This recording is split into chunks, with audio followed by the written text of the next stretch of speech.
So, this will be interesting.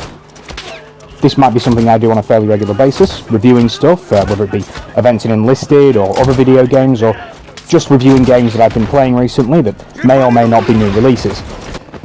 Or, this will be something that I do few and far between. I suppose we're going to have to find out and just wait and see. If you don't know who I am, I'm HLT-Games. I'm a very small YouTuber. This is actually my first long-form video. Up until this point, all of my content has actually just been in the form of YouTube shorts, between games such as Hold Fast, Chivalry 2, Bannerlord, Enlisted, and now, of course, Gallipoli, which is just released. This video is just going to be my very frank, very unfiltered thoughts about the video game, and if you're looking for a really in-depth review, then there are bigger channels out there that do that. Let's cut right to the chase. Should you buy Gallipoli? Yeah. If you're looking for a really fun, really, in my opinion, competitive World War I shooter, then the people you go to are Blackmill Games. This is their 4th installment of the World War I series, and every time they've released a World War I shooter, they've improved upon the last game. If you played Verdun back when that released, whether that was on PC or for the console release like I did, because I'm an Xbox player, then you'll know when you play Gallipoli how far the development team has come. It's a class act of a game. In the review, I'm going to go over my loves, my hates, my likes, my dislikes, that kind of thing. There's not really much I do hate about Gallipoli. There's not even really much I do dislike about Gallipoli, but there are a couple things that we'll get to. First of all, though, like I say, should you buy Gallipoli? Absolutely. In fact, if you are going to buy it, you should buy it right now. The game launched on the 20th. As of recording, they are still doing a launch sale. That should still be going on for a couple of days. It's about 20% off. Full price, the game's £25. With my 20% off, I got it for £20. It's well worth £20. You can play it for a couple of hours, and it's already paid for itself, in my opinion. So, yeah, go and get it now, is what I would say. The game feels really, really good. Like I was saying earlier, the developers continue to improve upon the last installments of the World War I series. This is the 4th installment now, and they really are showing what they can do as a talented development team.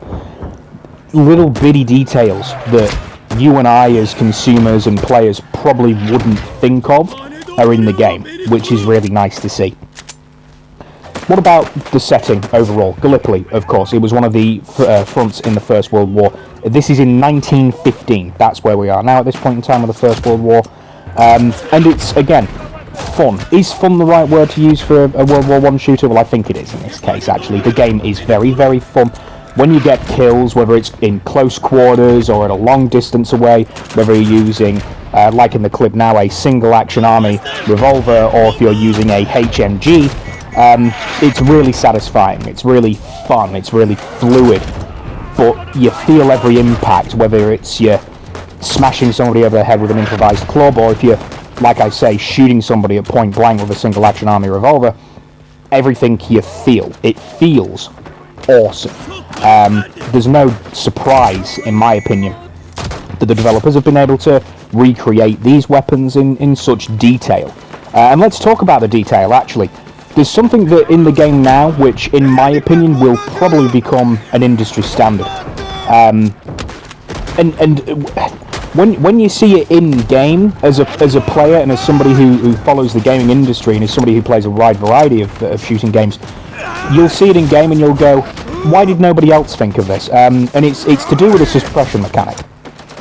There's 2 forms of reloads in the game.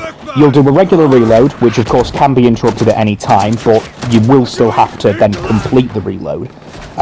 For example, if you're shooting a rifle and then all of a sudden mid-rechamber or mid-bolt pull, you've got to go and stab somebody, or you've got to switch weapons, or you've just got to interrupt it for any reason, well, you can interrupt it, but if you want to use the gun again, you then have to recomplete that animation. It doesn't start from the beginning. So, if, for example, if you pulled the bolt all the way back, you've gone to go and shove some clips in, but you've not then pushed the bolt forward, you'll have to push that bolt forward in order to use the rifle again, which you would in real life. That makes sense. But the second kind of reload that you'll see is a suppression reload, as I'm going to call it.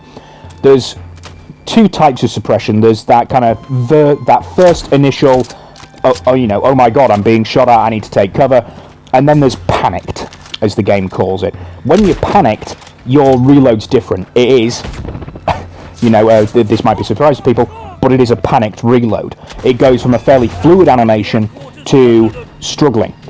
If it's the Lewis gun, you struggle to find that kind of central spigot to push the pan magazine down.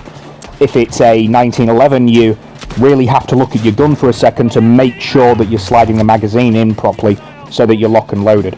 And I can almost see into the future where I think developers are going to look at this and now make it the industry standard. Call of Duty Modern Warfare 2019 really did make, you know, they kind of made stuff standard with their reload animations. I can see Gallipoli now, with their suppressed reload animations, making this an industry standard as well, which is really, really cool. Again, the game overall is just fantastic. It almost feels like, love letter's not the right word, but I really do feel like it's respectful to the people that did fight in Gallipoli, and that's for every side as well, by the way.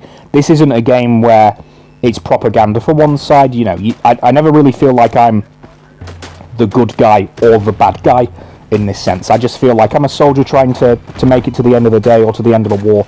You know, the game doesn't really coddle you. It doesn't put a blanket over you and say that you're going to be okay. No, the Ottomans and the Turkish peoples are represented very accurately in this game, at least for the time period, in my opinion. The same way that the British, the Anzacs, the Australians, and the Indians are represented accurately for the other sides as well. And as I was saying, the guns, they're just fantastic. You feel everything with them. Every shot, every reload, every muzzle flash, every jerk, you feel it. It's incredible. Now, those are some of the positives. Let's talk about some of the dislikes. I said hate at the beginning. Hate's probably a bit of a strong word, but here's what I do dislike about the game. Now, every soldier, every class you can customize, which is really nice. You can customize, if you're playing as the British, for example, you can either be a British soldier, an Australian soldier, or an Indian soldier. Depending on the class, not every class has got access to everything. For example, you can't play as an Indian officer, but every class you can customize. So there's a couple of unlocks that you can actually unlock by just playing the game, but a lot of the really nice content is locked behind a paywall. Now, for £20 or even £25 at full price, that isn't the worst thing in the world, but it's about £6 a pack, or £16 if you buy the Expedition Pass, which is fine. But that then turns for what is for me, if I decided to buy it, my £20 game, that turns that into a £36 game. And we know for certain that there are at least 2 more Expedition Packs coming. So, if you buy all of this, you've actually invested quite a lot of money into Gallipoli. I think I would have preferred it if you could have unlocked maybe a little bit more. There's a pack called the Sunburnt Pack, where essentially you've got the option to make your soldiers shirtless, which makes sense for this terrain. Gallipoli was incredibly hot. It was a very, very hot temperature and very hot climate over there. But if you want to take your soldiers' top off, well, you've got to pay for that privilege. Looking at the roadmap as well, one of the things that they've got planned is VoIP. Now, VoIP's really fun. I like VoIP. Hold Fast, another game that I play, benefits from having VoIP. It really adds to that chaos and to that roleplay.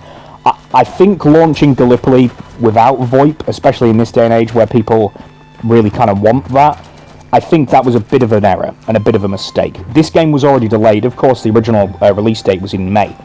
So, in my opinion, they should have really worked on VoIP and getting that done. That's really the only stuff that I don't like about the game. In total, I think it's actually really, really fun. And I'm excited to see how this is going to continue to grow as a game. Yeah, that's it. I don't really have anything else to say. Should you buy Gallipoli? Absolutely you should buy Gallipoli. You should go and click off this video and buy it right now for a cheaper price. I've got about 30 seconds, maybe 20 seconds of runtime left here. I suppose I'll ramble and I'll kind of cut this out. No, I won't cut this out. I'll keep it in.